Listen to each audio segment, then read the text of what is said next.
Special reports, we do not have any special reports today. Letters, communications, citizens' concerns. Oh, I'm sorry, I skipped over that one. Minutes of council meeting of September 3rd and the minutes of the public hearing of September 3rd. Sorry about that. Thank you, Mayor Rackman. I move to approve the minutes of the September 3rd public hearing and the scheduled city council meeting as written and dispense with their readings. Second. Discussion, roll call. Okay, Ms. Bourne. Yes. Mr. Matuzak. Yes. Mr. McCarthy. Stay. Okay, Mr. Smith is still not back. Mr. Van Hoosen. Yes. Mr. Weber. Yes. Ms. Williams. Yes. Okay, sorry about first skipping ahead. Administrative reports. We already did special reports, number 18, letter communication, citizen concerns. I do not have a report, Administrator. No report, Your Honor? Finance Director. No report. Director of Law. I have one brief item. I have spoken with Councilman Van Hoosen, Chair of the Service Committee. We have an issue all of council should be aware of that's developing on Fort Meigs Road. It's turning into an emergency construction project. Now, City Council previously considered a contract with DGL to design and repair for that. However, within just the last 24 hours, we've placed some additional steel plates on the northbound lane as we're starting to see that side of the pavement dipping even more.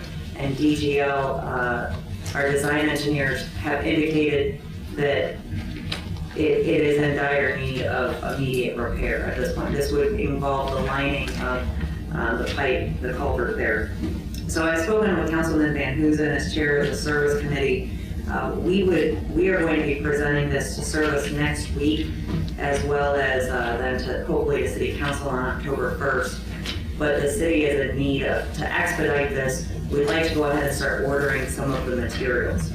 Now, as previously reported to the city council, the lining of that culvert is estimated to be approximately $300,000. That obviously needs city council approval, and the administration will be putting it in front of city council.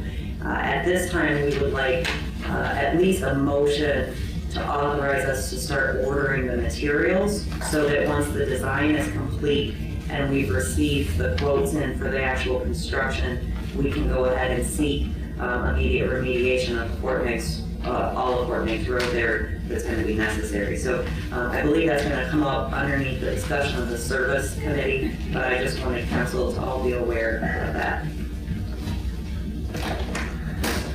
Any questions? Just let me know.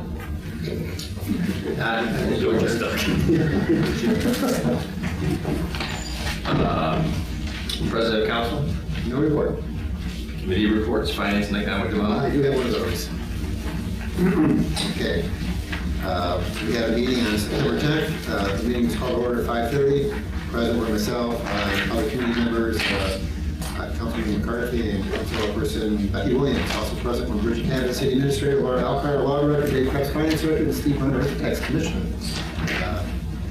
The Finance Director's report, the committee reviewed expenditures greater than $5,000 for August. Ms. Williams asked about a payment to Central, and Ms. Cabot explained that it was for biosolids land application. I'm not sure those were the words that were used, but that works. Ms. Williams also asked about a payment to Hatch Company for an auto sampler, and Ms. Cabot said it is something used at the wastewater treatment plant. There was a discussion regarding the new fire station, and Ms. Cabot said that there are 2 open contracts, one of which is for landscaping, and there is a $20,000 in retainage in the D&K contract in case there are any miscellaneous items. Ms. Cabot said that we are under contract for a backup console for the dispatch room, and it's in the process of being built. I asked about a payment to Bowden Mortar, and Ms. Cabot said it's for phase 4 of the multi-use path, which is the portion from the bridge that wraps around and goes to the lower lot of Fort Meigs. Mr. Krebs reported that the balance in the Health and Welfare Fund as of August 31 was about $825,000. He said that the balance is declining through the year as we would expect it to, and I noted that it's dropped $200,000 in 2 months. It's about $100,000 a month. Mr. Krebs requested approval of legislation to accept the amounts and rates determined by the Wood County Budget Commission. He explained that this is the second step in the certificate of estimated revenue process. The committee agreed 3-0 to recommend approval, and I'll have that for you in a bit. Ms. Elkhart explained that the city is the taxing authority for the Way Library. The library board has voted to move forward with a 1.9 mil replacement levy for the March ballot. Janelle Haas, library director, explained the current levy expires in 2020 and the levy is 50% of their budget. There was some discussion regarding the carryover balance, and Ms. Haas said the standard is for libraries to keep 6 months of expenses on hand. David Munger, library board member, said that the state library funding has not kept up with inflation and growth, and the funding is down 12.6% from 10 years ago. He added that 80% of libraries in the state do have operating levies. I asked if any of the salaries were out of line, and Ms. Haas said that they are middle of the road. Mr. McCarthy commented that the library is a great community asset and they do a great job with programming. The committee again agreed 3-0 to recommend to City Council approval of the legislation to place the library by the common ballot. Tax Commissioner's report, Mr. Bonner reported that income tax collections for August were approximately $1.1 million, which is up 8% from August of 2018. Year-to-date collections for the first 8 months of the year were $14.8 million, which is up $1.1 million, or 8.7% for the same period last year. So that 8% for August actually brought it down a little bit. I said that the proposed 2020 budget shows a $1.3 million budget balance. I asked if that number reflects this additional tax revenue. Mr. Krebs said it does not. The 2020 budgeted beginning balance is the 2019 budgeted ending balance. And then we discussed, the topic was Ohio Residential PACE Program. Ms. Elkhart explained that similar to the financing available for energy improvements on commercial projects, such as the recent YMCA or the 2616 Echo LLC project that was financed through the ESIG board. They also offer the same type of financing for residential projects through the PACE program. The funding operates the same way as the commercial program and is repaid through real estate tax assessments. Ms. Elkhart added that Sylvania and Perrysburg are the only communities represented on the board that have not adopted the residential program. Jody, I'm going to skip the last name, and Tom Winston of the Toledo-Lucas County Port Authority were present to give an overview of the PACE program. Jody said that they received a grant from the Department of Energy in 2010, and Ohio is the top in the top 4 in the country for volume, behind California, Florida, and Missouri. Mr. McCarthy asked how homeowners would become aware of the program, and Mr. Winston said that the homeowners would find out about the program through the local contractors. There was discussion regarding the interest rate, and Mr. Winston said that it would be determined by Renovate America, which is a lender out of California that they partner with to handle the financing. Mr. Krebs asked if it could be paid off early. Mr. Winston said that he does not believe there is a prepayment penalty, but he will look into it. Ms. Elkhart said that she gave hard copies of the legislation to the committee, and the committee agreed again, 3-0 to recommend approval of the legislation. There being no further business, the meeting is adjourned at 6:25 p.m. and our next meeting is currently scheduled for Tuesday, October 8th, 2019 at 5:30. So, I have 3 pieces of legislation. I think you all see what they are, because I know Jeff from the municipal government is going to be like 2, that's an emergency.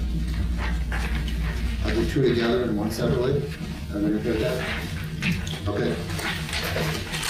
I would like to introduce Resolution 56, 2019, and Ordinance 39, 2019, and move the rules be suspended to allow for the reading by number and title only, and to dispense with the 2nd and 3rd readings. Roll call? Okay, Ms. Warren. Yes. Mr. Matuzak. Yes. Mr. McCarthy. Yes. Mr. Smith. Yes. Mr. Van Huzen. Yes. Mr. Weber. Yes. Ms. Williams. Yes. Resolution number 56, 2019, a resolution declaring the necessity of a replacement levy in excess of the 10 mil limitation for the benefit of the Way Public Library. And ordinance number 39, 2019, an ordinance approving the Northwest Ohio Advanced Energy Improvement District Program residential plan, authorizing and approving the execution, delivery, and performance of a city residential PACE cooperative agreement with respect to property assessed clean energy transactions in cooperation with the Northwest Ohio Advanced Energy Improvement District and the Toledo-Lucas County Port Authority, authorizing the Toledo Lucas County Port Authority to approve petitions and plans for public improvements or public services submitted by owners of real property within the city requesting that their property be added to the territory of the Northwest Ohio Advanced Energy Improvement District and assessed for the cost of such plans on behalf of the council of the city. That was the title, right? That was just the title. I don't write it, I just read it. Well, I move that Resolution 56, 2019, and Ordinance 39, 2019 both be passed. Discussion? Roll call? Okay, Mr. Van Huzen. Yes. Mr. Matuzak. Yes. Ms. Williams. Yes. Mr. Smith. Yes. Ms. Bourne. Yes. Mr. Weber. Yes. And Mr. McCarthy. Yes. Thank you. Thank you. And then I would like to introduce Resolution 57, 2019, and move that the rules be suspended to allow for its reading by number and title only, and to dispense with the second and third readings. Roll call? Okay, Ms. Bourne. Yes. Mr. Matuzak. Yes. Mr. McCarthy. Yes. Mr. Smith. Yes. Mr. Van Huzen. Yes. Mr. Weber. Yes. Ms. Williams. Yes. Resolution number 57, 2019, accepting amounts and rates as determined by the Budget Commission of Wood County, Ohio, to authorize necessary tax levies and certify them to the county auditor and declaring emergency. Thank you. I move that Resolution 57, 2019 be passed as an emergency measure. Discussion? Roll call? Okay, Mr. Weber. Yes. Ms. Bourne. Yes. Mr. Smith. Yes. Mr. Matuzak. Yes. Mr. McCarthy. Yes. Ms. Williams. Yes. Mr. Van Huzen. Yes. Thank you. That's awesome. Thank you very much. Service Committee? Thank you, Mr. Mayor. I do not have a report, but I would like to make a motion that was referenced previously by our law director. I would like to make a motion in support of the administration to take the necessary steps for emergency repairs on Fort Mann's Road. Second. Discussion? Roll call? Okay, Ms. Bourne. Yes. Mr. Matuzak. Yes. Mr. McCarthy. Yes. Mr. Smith. Yes. Mr. Van Huzen. Yes. Mr. Weber. Yes. Ms. Williams. Yes. Our next meeting will be September 25th at 5 p.m. Thank you very much. Safety Committee? Thank you, Mr. Mayor. I have no report. Our next committee meeting is Tuesday, September 24th at 6 p.m.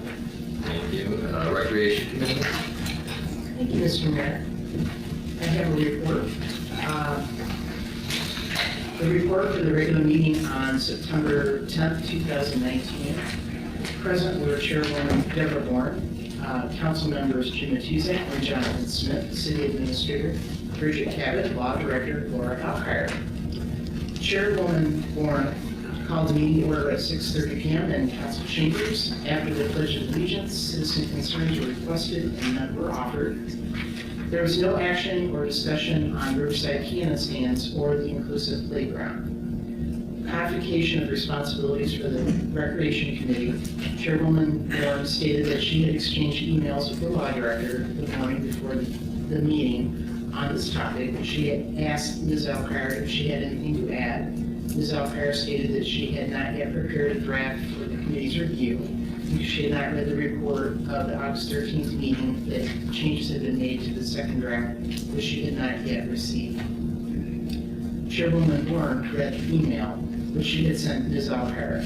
In it, she stated that she requested changes in the second draft were spelled out in the report, which Ms. Alkire had acknowledged she had received, and for which the committee had voted 3-0 to recommend approval.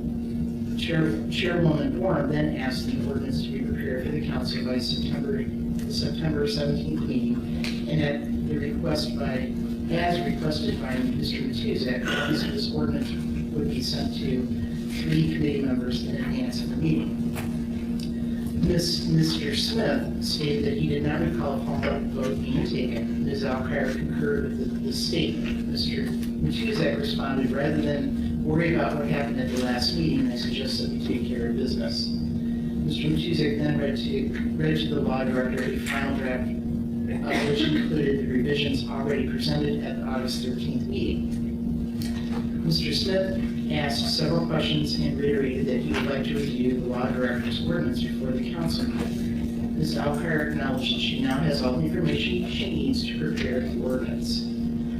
A request for authorization to purchase shade systems for Riverside Park. Ms. Cabot presented a proposal to purchase 6 shade systems to be installed in Riverside Park. These would be furnished by EWA Recreation Systems at a cost of $41,928. Ms. Cabot stated that the lawn chairs and swings are already down there, and this purchase is part of an overall plan to improve the park. She asked Planning and Zoning Administrator Brody Walters to further discuss the project, and she stated that this project had been discussed at an earlier Recreation Committee meeting. Chairwoman Warren commented that she did not remember any of this being previously discussed in the committee. Ms. Cabot responded it could have been some other committee, but she can furnish pictures if needed. Mr. Walters stated that the sunshades had been included in the original plan for the park, but it had been postponed due to budget considerations. The administration is now ready to move forward on this. Mr. Walters claimed that many people using the park had told him that the shades are needed to protect them from the sun while they ate lunch. Ms. Warren commented that she thought that this was a bad idea because Riverside Park is a floodplain which was severely damaged last year, and she did not want to see almost 42,000 lost if bad weather strikes again. She stated that if the original trees in Riverside Park had not been cut down, the shades would not be necessary. Ms. Cabot claimed that John Eckel had told her there had been no damage to Riverside Park last winter. Mr. Walters gave a similar opinion. Ms. Warren responded that she has footage of the damage and it is available for review online. Mr. Smith asked if some of the pads could be uncovered for people who would like to be in the sun.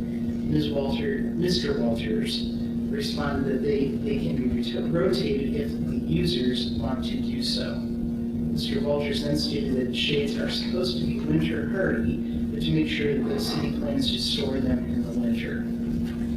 Mr. Matuzak stated that he had ridden his bike down to Riverside Park. He said that he was there for an hour and no one else was present. He feels that the park is being poorly maintained and all he saw were weeds and dirt.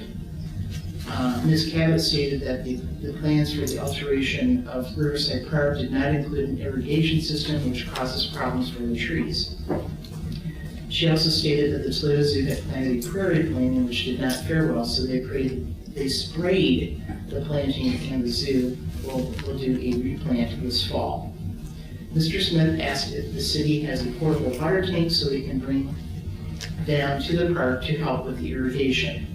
Mr. Matuzak stated that he was very opposed to the park being built since it is here, it needs to be maintained properly. Mr. Matuzak asked why Mr. Walters was present, considering that Mr. Eckel usually makes presentations to this committee. Mr. Walters responded that Mr. Eckel feels that Walters, is more creative, so Mr. Eckel relies on him for design and implementation. Chairwoman Warren commented that like Mr. Matuzak, she had been opposed to the revision of Riverside Park because it is now a concrete park, which violated the United States Secretary of the Interior standards and guidelines for historic districts and should have been constructed in a modern area. The money for these shades would have been better spent on activities such as baseball or lacrosse. The committee then voted 2-1, Warren no, to make a recommendation to council to approve the administration's request. Other business, Mr. Smith stated that he had followed up on a discussion last meeting by asking the Planning and Zoning Committee how much money is currently available for purchasing a new park. Mr. Walters replied that there is $491,000. Mr. Smith stated that he feels the administration should be looking for additional land to purchase a park on the west side of town. Chairwoman Warren asked so it would be on record to what specific location he was referring. Mr. Smith responded, the western side of Harrisburg. Chairwoman Warren suggested that we make sure that we are not talking about Middleton or Perrysburg Township. Mr. Smith stated that the park located furthest west in the city is in Rivercrest, and many people on the west side do not have a park within walking distance of their homes. Mr. Matuzak responded that developers have the option to donate land or pay a fee when they initiate projects. Mr. Walters responded that the Planning Commission, if it wishes, can require donation of land. The meeting adjourned at 7:10 p.m. The next meeting is October 8th at 6:30 p.m. Also in Agawam, a report on the September crack meeting was listed on the agenda. The meeting was canceled. And the report was prepared by myself, Deborah Warren, Chairwoman, on September 14th, 2019. Mr. Mayor, may I ask a question about the report this time, or? We allow questions. Okay. Ms. Warren, the last paragraph on the first page, you mentioned about Riverside Park was severely damaged last winter, Yes, and that you have video proof of that. yes, it's online. Would that be the video that is on your social media page? It's out there, it shows it. You take a look at it because I'm referring to where all of the floodplain area is. But you specifically said Riverside Park. Yeah, that's where it is. It goes down to the river. Ms. Warren, I've watched that video several times, and not once does it show Riverside Park. I have the entire riverfront shown. I'm not sure what you're referring to. But I was down there physically. No, you don't have the entire river shown. Matter of fact, I have photos of Riverside Park timestamp from February 5th of this year during the height of the ice jams. And it shows the water nowhere close to the multi-use path or Riverside Park. Well, that's not And- what I saw.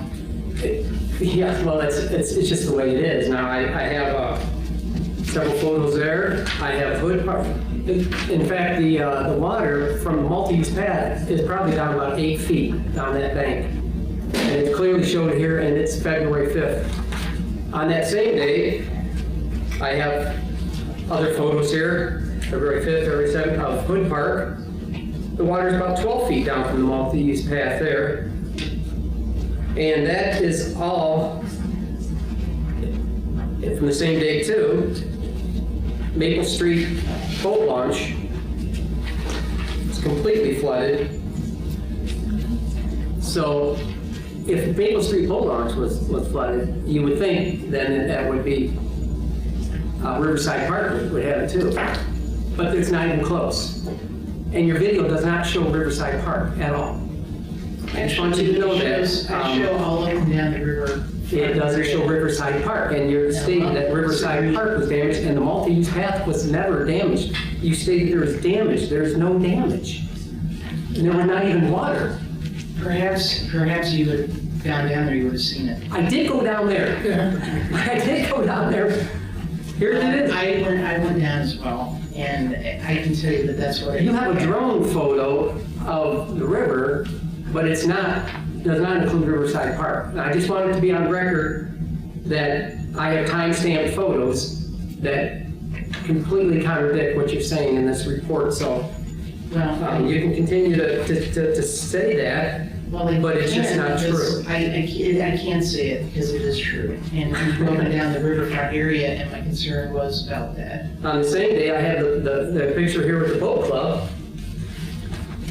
And the water is down there by the boat club, nowhere near up the banks, and that's just down from the Riverside Park. So if that didn't get flooded, Riverside Park did not get flooded. And no damage too. And if you said it got damaged, we would see signs of damage. There's no damage. My concern, I believe, if you remember hearing, was if they were being installed, that they could be possibly damaged. And I would prefer to see the things used for baseball and/or lacrosse instead. I thought that would be a better use of the money. But it just says here that was severely damaged last winter. Okay, and then you have video footage of it. That's correct. But it's not correct. Well, I just want to make that clear to everyone that might be listening to that report. And Do you want to incorporate have those incorporated in the record or anything? Or? yes, I would. I sure would. In fact, and I want to also note that during that February ice jam, that's when half of the river was blocked by the removal of the Toledo Terminal Railroad Bridge. So that would even be, this would be one of our worst years because that was blocked and it was impeding the flow. So on a normal year, it won't. So it there's, is on a 100-year floodplain. You're aware of that, right? I'm aware that Riverside Park was not damaged. Wait, that's the only thing I'm talking about is that Riverside Park was not damaged. according to what you say it was here in this report. I physically was down there and did see it. And I do Okay. have the footage of it, so it's unfortunate. Well, we go back and forth, but I know photos don't lie. Well, And timestamp, especially timestamp photos for February 5th, 2019 will not lie. And I was down there more than once, Okay. more than just February. Let's, all right, well, you're just gonna have those, council secretary will incorporate those in the minutes.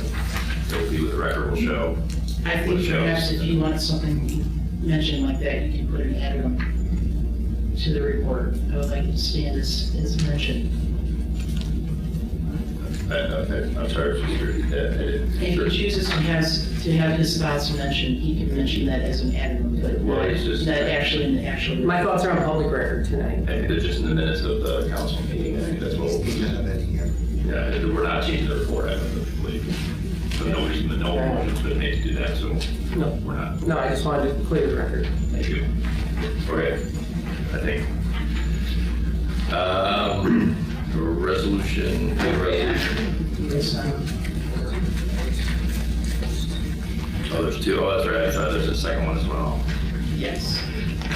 Are we just reading the second one? Okay, I would like to introduce, that being said, I'd like to introduce Resolution 58, 2019, and Ordinance 40, 2019. If no one has any issue with both of those being introduced.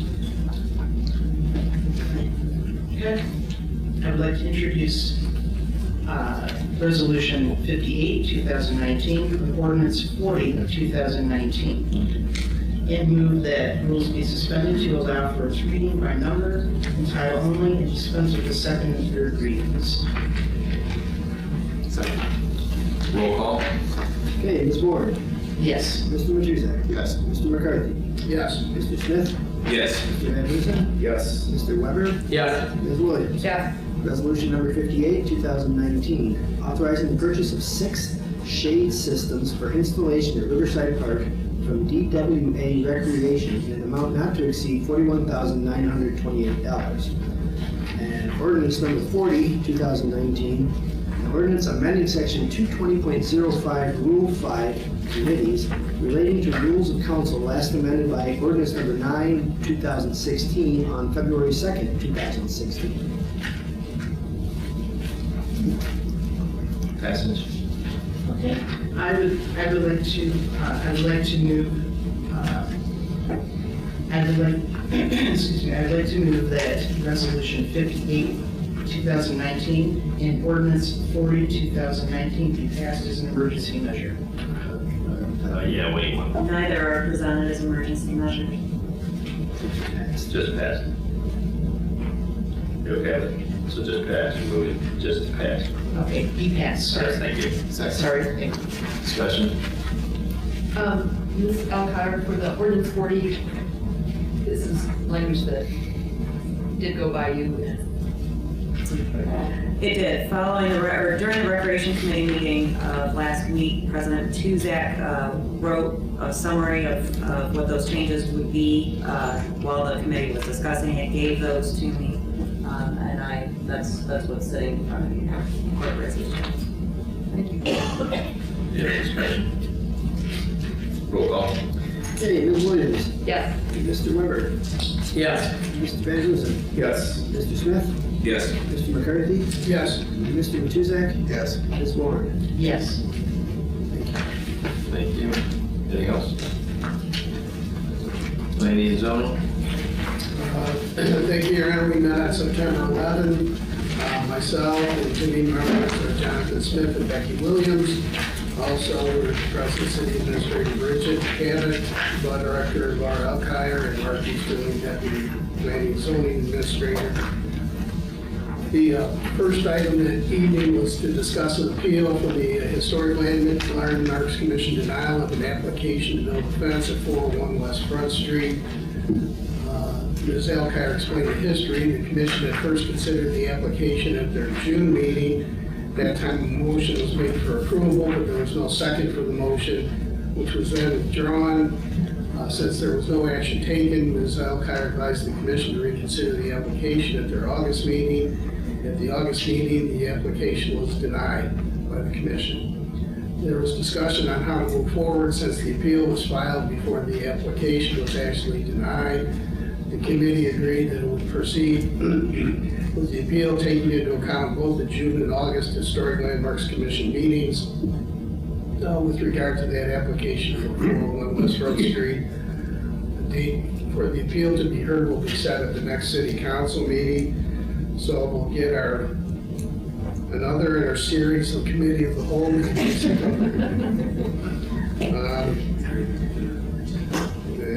I'm looking at just possibilities, and I'll look to Mary Jo to tell me if they really are possibilities. September 26th, October 2, or October 3. On September 26th, we have a planning commission meeting at 7 p.m. Oops. Did you say October 2nd? Yeah, That date is currently vacant. And what was your third date? the 3rd. There's a special planning commission meeting at 6 p.m. Okay, so I mean, we could go later. I'm not trying to force anyone, but October 2, how's that sound for people? So I turned my computer off like 2 seconds before you said that, so I don't know if we can boot up now. Give me a second. Anyone else has anything they want to talk about? I'm fine with the second. You weren't here last night. I just have to make sure if someone watch kids at night. I cannot do the 22nd. This second's not good for you, John. I just need to confirm that I have someone available. It shouldn't be a problem, but I would say 95% certain I can do it. Well, why don't we do this then? We'll have Brody or someone in his office send out some tomorrow just to see if October 2 Let me, is I can send a message real quick, hopefully they respond. I'm almost there, so that's good, taking care of it. Okay.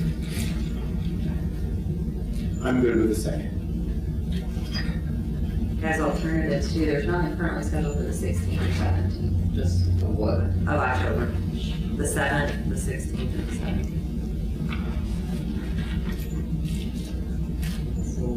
I'm good with the second. It's a Wednesday, right? Yes.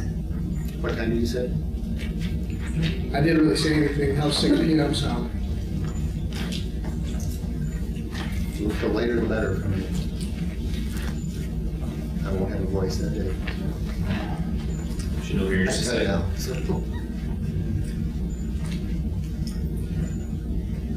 Perfect. I'm good on all dates that you mentioned. Okay. Well, we'll say October 2 at 6 p.m. Jonathan has an inherent veto power if he's got to be babysitting. There is, it looks like a reply being typed that seems to be going for a very long time, so. That sounds like what it is, additional approval. You want to read that reply out loud? It's from my mother, so I'm a little concerned. What's She may have fallen asleep on the button, I don't know.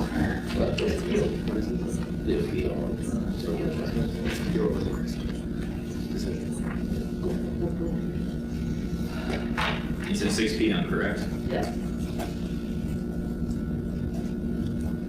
I should know you're by the end of the meeting. Okay. All right, then we'll move on to the rest of the report. Ms. Williams asked if the issue with Twisty Tree had been resolved. Ms. Cabot said it has not been. The lights were adjusted, but the homeowner who lives next door is still not pleased. And then finally, Jonathan said he received an email regarding the White Road property that has been discussed recently. And the email stated that the business is still being run from that location. Ms. Alkire said that they are aware and are reviewing how to proceed. With that, we adjourn. We will meet again on Wednesday, October 9 at 5:30 p.m. Thank you. Looks like I'm good, by the way. Okay. So we're good on October 2 at 6 p.m. I'm afraid I should send another reply back, because there might be other conditions added to it, so. Personnel committee? Thank you, Your Honor. I have no report. Our next scheduled meeting will be Tuesday, October 22nd, 5 p.m. The September meeting is canceled to that. Public utilities? Thank you, Your Honor. I have no report. I believe that we had a nice long discussion on water today. So it was very informative. Hopefully the information that was mentioned before the 25th committee meeting at 6 PM. So again, that's September 25th at 6 PM is our next meeting. And that'll go. Any other business to come before council? Motion to adjourn. Adjourned.